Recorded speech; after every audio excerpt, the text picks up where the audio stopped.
Tere, tere! Kell on peaaegu 11, aga ma juba lasin meie külalised sisse. Te võite ka kaamerad sisse lülitada, kui soovite. Ma saan aru, et meil kõik tehniliselt toimib hästi. Me siin Eliisega just testisime ja me kuulame üksteist. Andke märku, kas meid on kuulda ja meid on näha.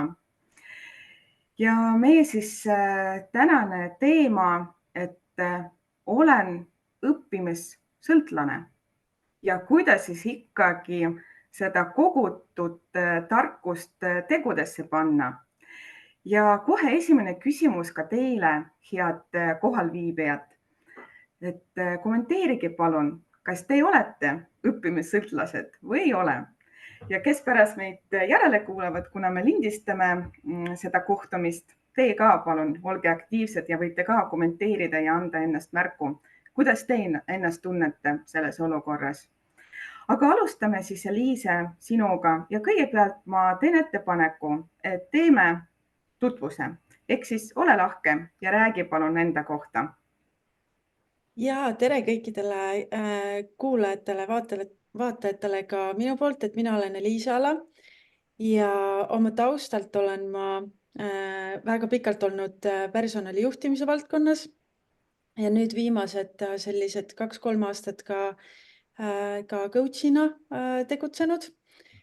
Ja nagu ikka öeldakse, et personalijuhtidel on alati sellised justkui nagu kolmekordsed standardid ja nemad peavad olema need, kes teavad kõigest kõige rohkem, kes peavad kõigile eeskujuks olema. Ja seetõttu kuidagi minu jaoks jah, see pidev selline elukestev õppimine on olnud minu teel. Ma ütleks, et selline jah, minu bakalaureuse õpingutest saati ja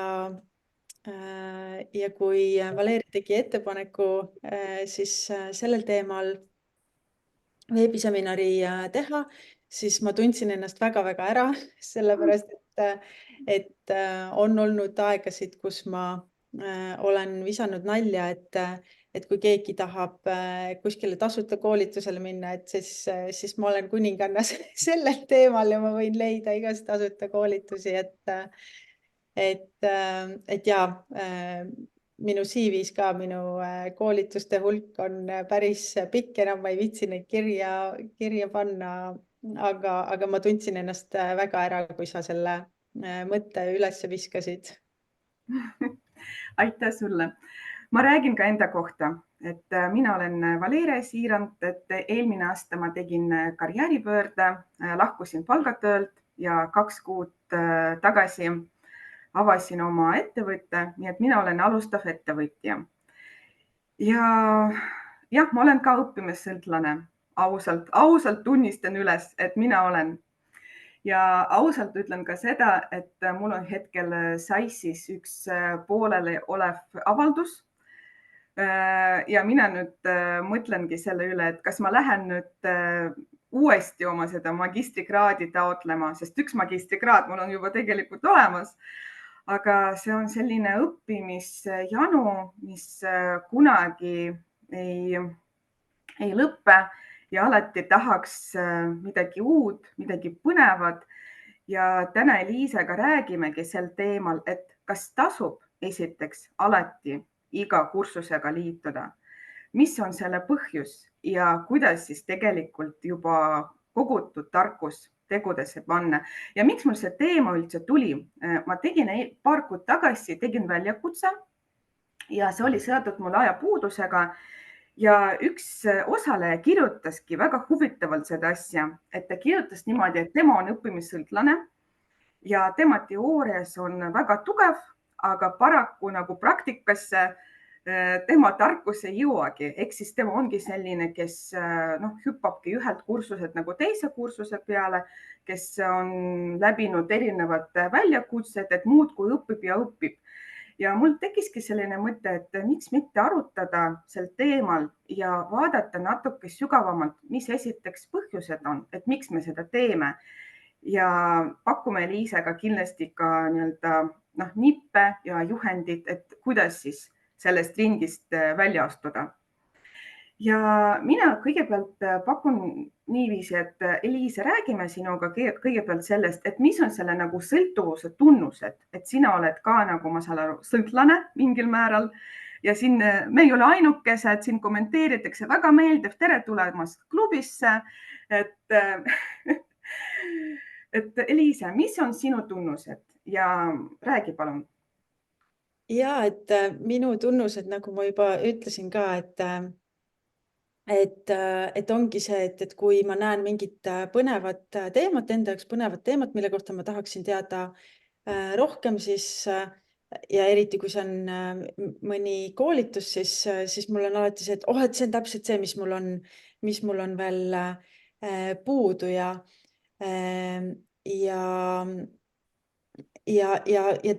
teine pool on kindlasti see, et sa kahtled iseendas, et kas sul on juba piisavalt teadmisi, sa mõtledki sedasama, et üks koolitus veel ja siis ma julgen, ma ei tea, teha veebiseminari, eks ju, või panna mingit postitust üles, hakata LinkedInis näiteks kirjutama postitusi, eks ju, et ma midagi õpin veel juurde.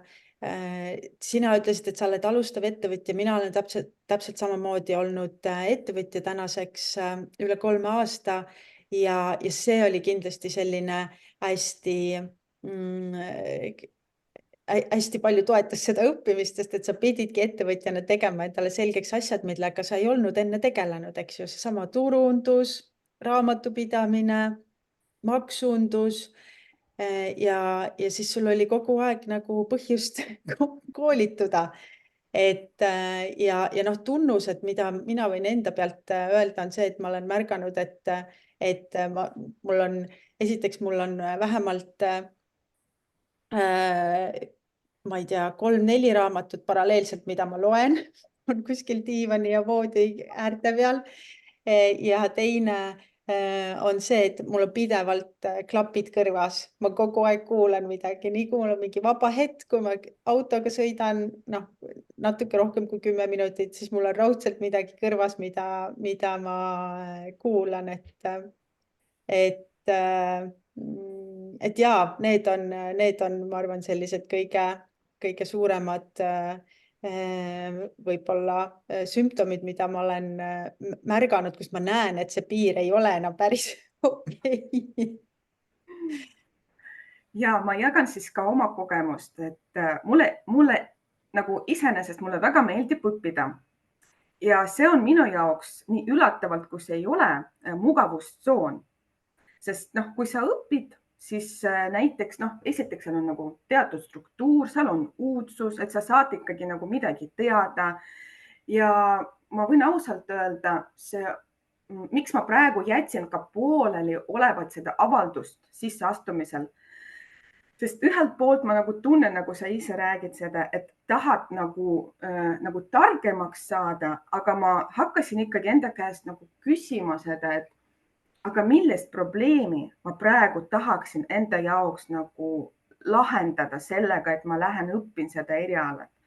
Kas seda ei saaks kuidagi näiteks teistmoodi lahendada või miks ma jälle tahan mulle tundub, et ma jälle tahan põgeneda, aga ma ei saanud veel aru mille eest ma tahan põgeneda, et mis see on. Et jah, väga sellised mõtted mul tekkisid ja ükskord tegelikult ma juba põgenesin sellega, et ma läksin õppima. Need, kes mind tunnevad, nad teavad seda, et ma 17 aastat olen töötanud avalikus sektoris. Mul oli selles mõttes suurepärane töökoht. Ma mitte midagi ei saa halba öelda oma endise tööandja kohta, absoluutselt. Aga lihtsalt ma tundsin seda rahulolematust. Ma tundsin, et see ei ole see õige. Ja selle asemel, et vahetada seda töökohta, ma kogu aeg tegelesin sellega, et ma otsisin ennast ja ma olin sellel ajahetkel, kus ma läksin ja jälle õppisin teist eriala. See küll kestis aasta aega, ta oligi selline, aga ma mäletan seda tunnet, see oli tol hetkel see põgenemist strateegia minu jaoks, et lähen õppin midagi, et muudkui tegevus olemas. versus seda, et ma teen seda sammu ja ütlen endale ausalt, et kuule, tegelikult sa ei taha ju nagu selles organisatsioonis enam tööd teha, nagu tee juba midagi muud. Et vot selline on minu kogemus sellega, et jah, õpid ja õpid ja veel, et sa väga õigesti ütlesid, Eliise, et kui sa saad näiteks kasvõi ettevõtjaks, ütleme sina, mina, see on normaalne tegelikult, et sina hakkadki nagu õppima. Ma ei tea raamatupidamisest mitte midagi, see oleks väga naiivne minu poolt eeldada, et küll see kuidagi ise laheneb. Loomulikult ma lähen ja uurin turundus samamoodi. Ma selle perioodiga turundusest sain rohkem teada kui terve oma elu jooksul. Et jällegi, aga et sa oled õppimissõltlane, see ongi see, et sa ei saa nagu peatuda. Sa kogu aeg nagu oled selles tunnes, et natuke veel ja siis natuke veel ja siis, et nagu ma ei tea, kas või ma ei tea, Instagramis, ei, ma ei saa veel postitada, ei, LinkedInis, ei, ma ei saa, et ma pean veel ühe kursuse tegema ja mina pean veel ühe kursuse tegema.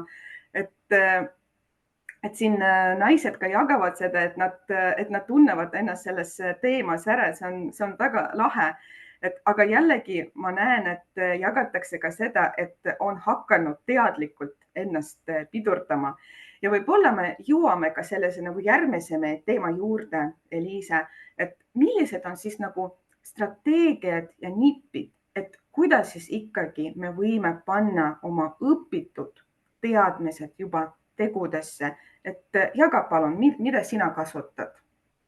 Ja, et enne kui ma jagan oma mõtteid, et ma küsiks veel kuulajate käest ka, et kas, millised on need sümptomid, mida nemad enda juures on märganud, et kus nad on võib-olla aru saanud, et okei, see ei ole päris okei, et võib-olla tegemist on mingisuguse sõltuvusega.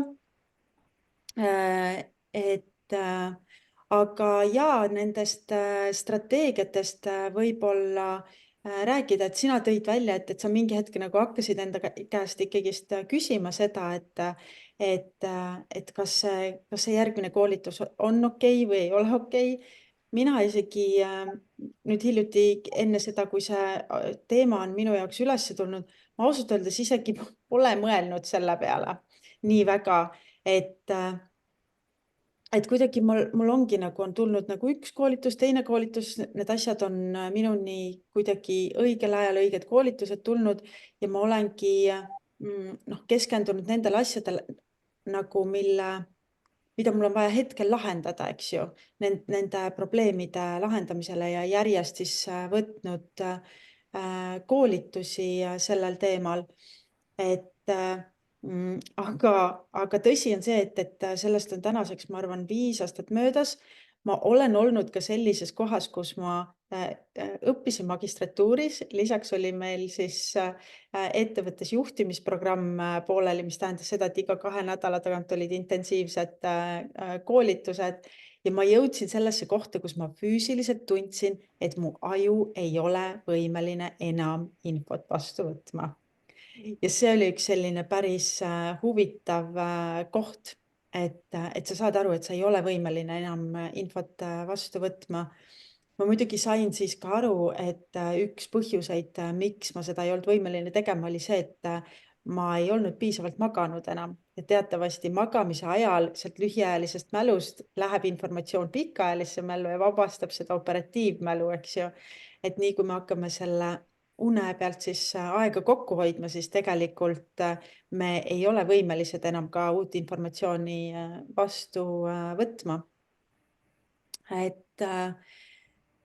Aga nendest strateegiatest rääkides, siis tegelikult on hästi oluline ikkagi mõtestada enda jaoks, et miks ja mida mul on vaja õppida. Et ma ise tunnen, et minu jaoks on see kuidagi orgaaniliselt tulnud, et ma olen võtnud ikkagi neid koolitusi, mida mul on parasjagu vaja olnud. Ja teistest nagu kuidagi eemale ennast hoidnud ja seda fookust hoidnud. Et jah, selline nagu see eesmärgi pool just, et mida ma siis tahan sellega saavutada, mis peaks selle õppimise väljund olema. ja võib-olla küsida enda käest, et mis väärtust see koolitus mulle tegelikult loob, eks. Ja kui see suur plaan on sul selge, et miks ja mida sa tahad õppida, siis selle tulemusena, sa Valeria kindlasti ka tead seda, on ju lihtsam ka öelda ei mingitele asjadele, eks ju. Et sa saadki aru, et okei, see koolitus praegu ei toeta minu seda suuremat pilti ja sellele ma võin südamerahus öeldagi ei, et sinna ma ei lähe hetkel. Ja täitsa nõus olen sinuga, sest olgem ausad, aga need, kes need koolitusi pakub, need, kes pakub neid nii-öelda raha eest, tasulisi koolitusi, nemad oskavad selliseid koolitusi ka kindlasti turundada, et nad oskavad tekitada meil seda tunnet, et me vajame seda, et me tahame seda koolitust. Et jah, ma olen sinuga täitsa nõus, et küsigege enda käest, et kuidas see toetab minu suuremat eesmärki, see koolitus, kui ma teen seda, mis on siis teistmoodi. Ja ma viimasel ajal olen mõelnud ka niiviisi, et mul on tegelikult väga palju teadmisi ja oskusi juba olemas. Et kasuta juba seda, mis sul on. Jaa, et noh, see ongi nagu enda käest võib küsida ka vastupidise küsimuse, et tegelikult, mis siis juhtub, kui ma ei lähe sinna koolitusele?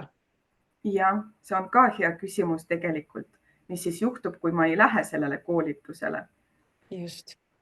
Mhm. Tegelikult, kui sa võtad endale selle aja, teinekord midagi ei juhtugi, eks ju. Et mis on see nagu alternatiivne tegevus, mida ma saan teha selle ajaga, eks ju.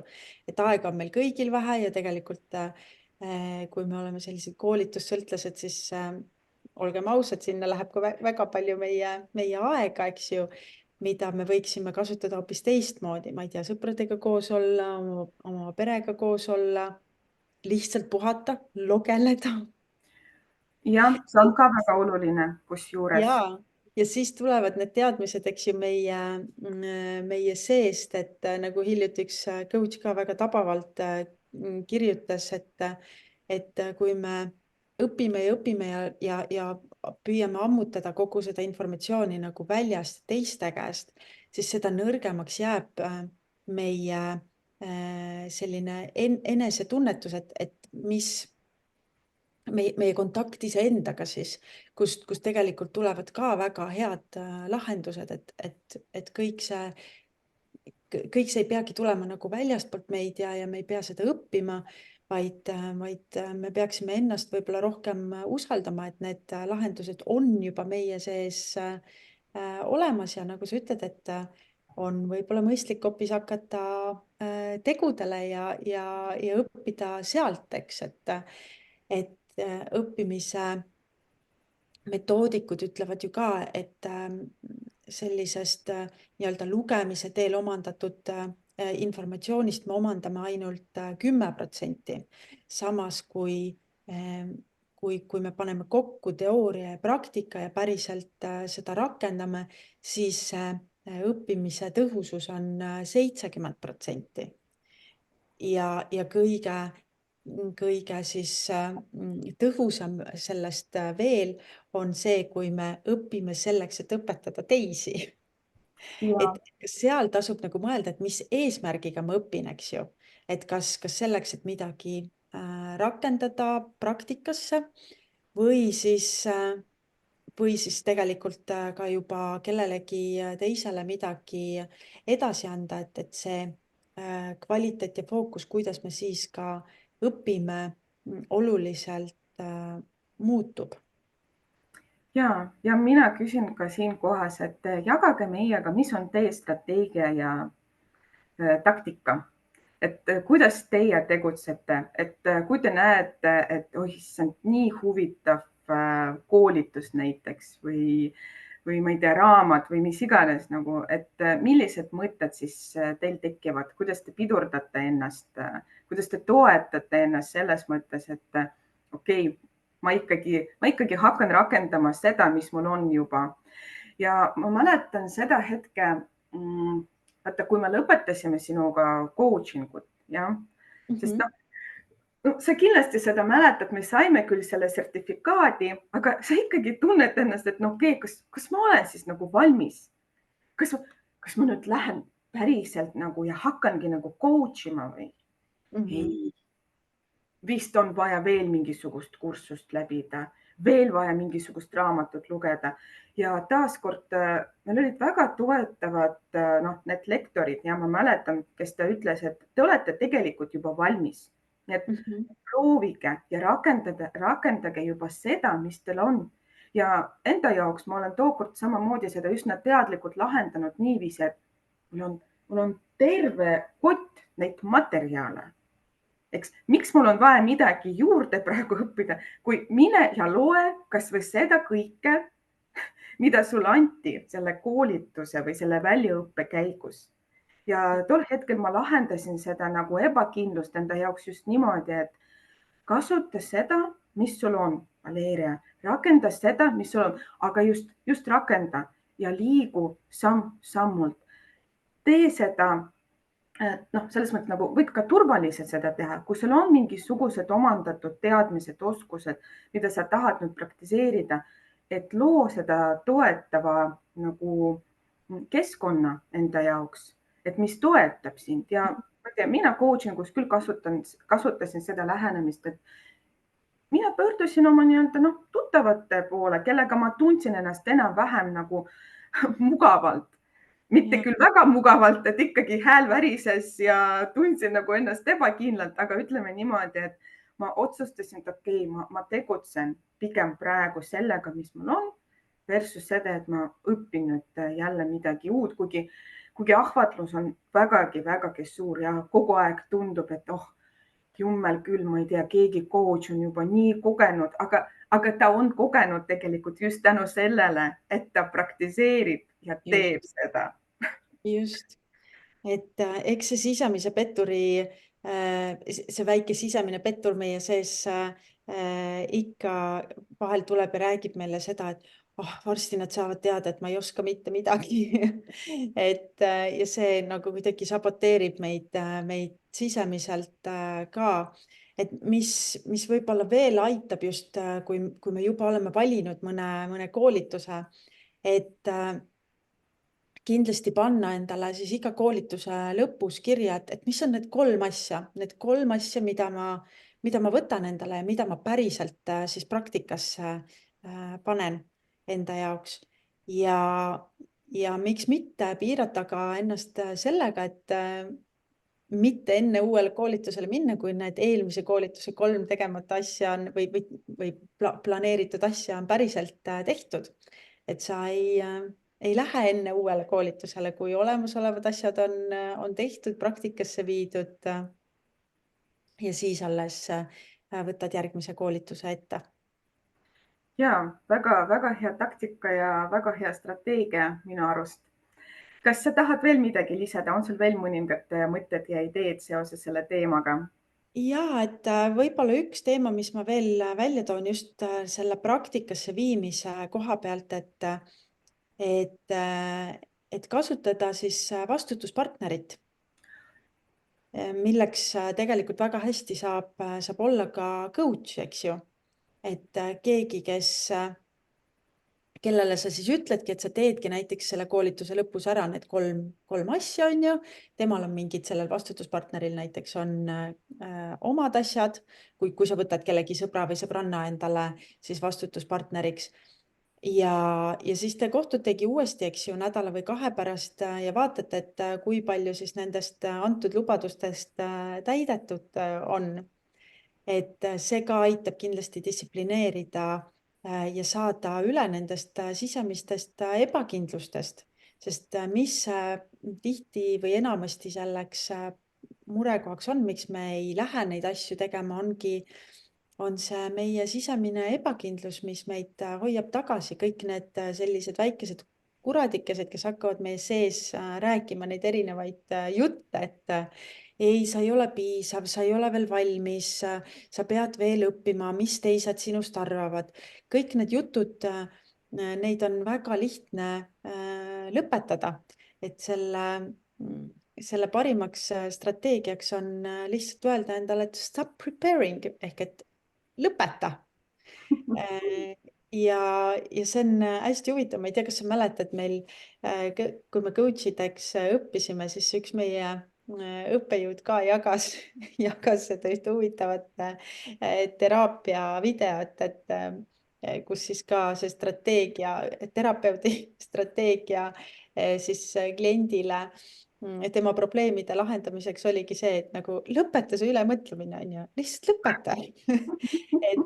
et tegelikult see strateegia töötab väga tihti väga hästi, sest et me lihtsalt ise mõtleme üle, aga kui me ütleme lihtsalt nagu stop it või stopp, siis tegelikult teeme selle esimese sammu, siis me saame aru, et tegelikult ei juhtu mitte midagi sellest.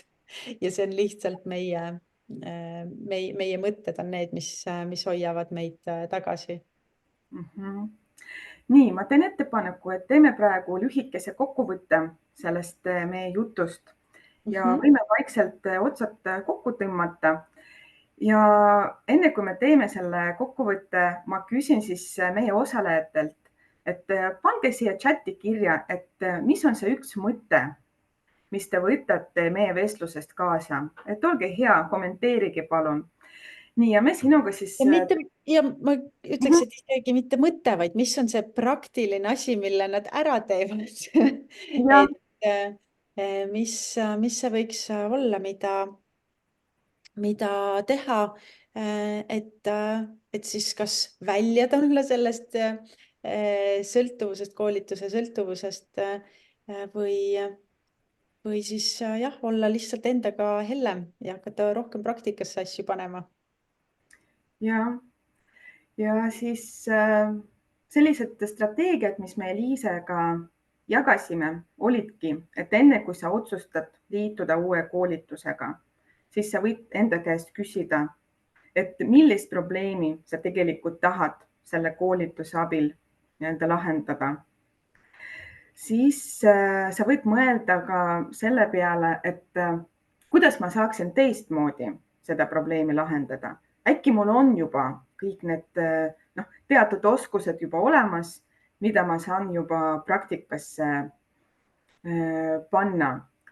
Siis sa võidki hakata tegutsema nagu samm-sammult. Ehk siis nagu Eliise, sa õigesti ütlesid, et kui sa juba liitusid selle koolitusega, siis vali enda jaoks, et 3 tegevussammu, mida ma teen kas või koolituse läbimisel või mõnikord isegi koolituse käigus võib juba õpitud praktikasse panna. Ei pea alati ootama seda koolituse lõppu, et siis ma hakkan tegutsema. Et kindlasti ju seal koolitusel tehakse teemade kaupa näiteks, et juba ma saan seda praktikasse panna. Siis see vastutuspartner, olgu see siis sõbranna või olgu see siis coach või kes iganes, keda sa usaldad, te võite liikuda koos ja võite üksteisele ka peegeldada seda ja üksteisega olla aus, et kas ma päriselt rakendan seda, mida ma olen õppinud ja mida täpselt ma teen. Nii, ma annan sõna sulle üle, Eliise. Kas sa tahad midagi täiendada?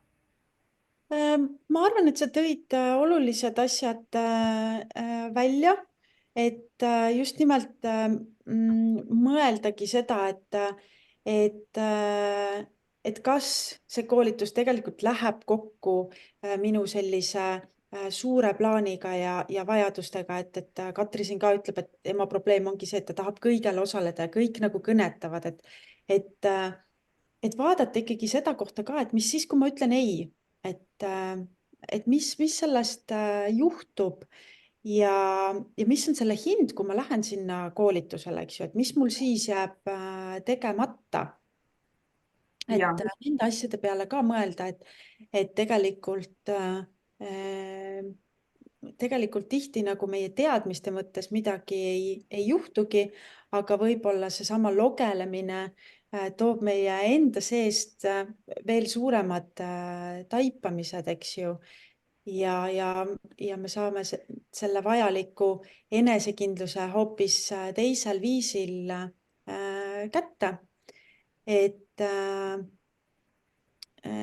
ja kindlasti, mida ma võib-olla siia juurde lisaksin, et siis ka tunnustada ennast selle eest, kui sa teed neid samme ja päriselt viid neid asju praktikasse, et seal jällegist, eks ju, see vastutuspartner on heaks abimeheks ehk et tema ka saab sulle öelda, et vaata, et sa tegidki need asjad ära ja ka mõtiskleda selle üle, et mis siis sellest muutus, kui ma päriselt viisin neid asju ellu, et kas ma siis liikusin lähemale oma sellele suuremale unistusele ja eesmärgile.